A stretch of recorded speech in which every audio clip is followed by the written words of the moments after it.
Bienvenue dans ce voyage au cœur de l'une des histoires les plus inspirantes du judaïsme moderne.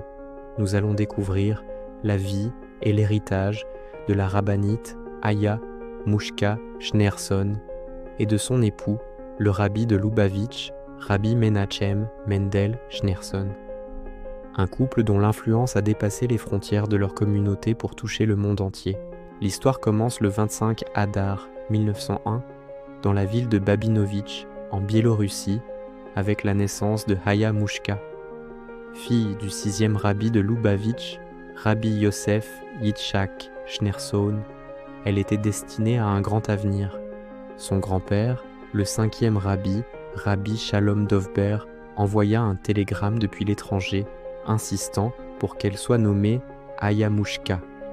Aya signifie vie et Mushka une naissance aromatique, un nom prémonitoire pour une vie qui allait apporter tant de vitalité et de douceur au monde.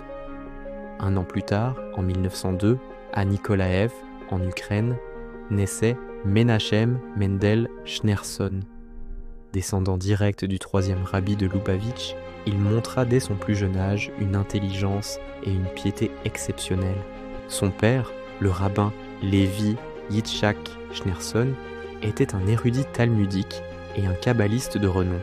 Le jeune Menachem Mendel a grandi immergé dans l'étude de la Torah, un chemin qui le préparait à devenir l'un des leaders spirituels les plus influents du XXe siècle.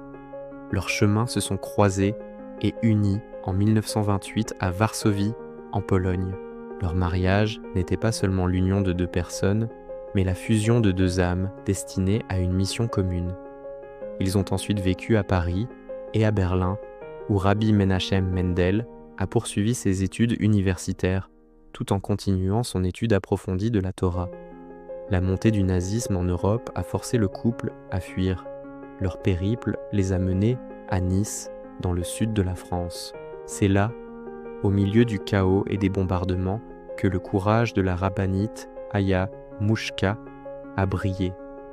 Voyant un obus se diriger vers un homme à côté d'elle, elle l'a rapidement poussé au sol, lui sauvant la vie.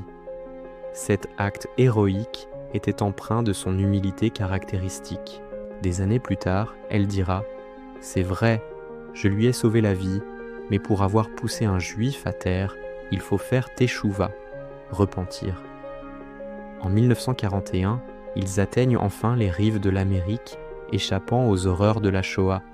Ils s'installent à Crown Heights, à Brooklyn, qui deviendra le centre mondial du mouvement Chabad Lubavitch. En 1950, le père de Aya Mushka, le 6e rabbi, décède. Le mouvement se retrouve sans leader. Rabbi Menachem Mendel, malgré son immense érudition, était réticent à accepter cette charge. C'est son épouse, la rabbinite Aya Mushka, qui l'a convaincu. Avec sagesse et détermination, elle lui a rappelé son devoir envers le peuple juif. Elle lui a dit « Tu ne peux pas laisser le travail de mon père et de ses prédécesseurs tomber dans l'oubli. » C'est ainsi qu'il devint le 7e rabbi de Lubavitch. Sous sa direction, le mouvement Chabad Lubavitch a connu une expansion sans précédent. Le rabbi a lancé ses célèbres campagnes de mitzvot, encourageant les juifs du monde entier à pratiquer les commandements fondamentaux du judaïsme. Il a créé un réseau mondial d'émissaires, les shluchim, des familles dévouées qui s'installent dans les coins les plus reculés du globe pour y établir une présence juive. Son message était simple et puissant.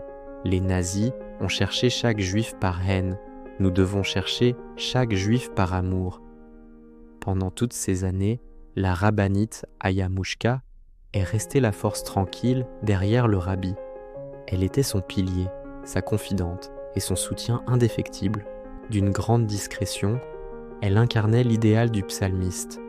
Tout l'honneur d'une fille de roi est à l'intérieur. Elle se présentait simplement comme Madame Schneerson de President Street, fuyant les honneurs et la reconnaissance publique.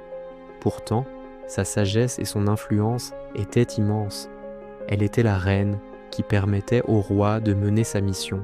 La rabbinite a quitté ce monde en 1988. Plus de 15 000 personnes ont assisté à ses funérailles, un hommage digne d'une reine. Sa disparition a laissé un vide immense, mais son héritage perdure. Elle a incarné la force, la dignité et l'humilité de la femme juive. Le rabbi a continué leur mission commune avec une énergie redoublée, jusqu'à son propre décès en 1994. Ensemble, ils ont transformé le paysage du judaïsme mondial. Leur amour, l'un pour l'autre, leur dévouement au peuple juif et leur foi inébranlable continuent d'inspirer des millions de personnes à travers le monde.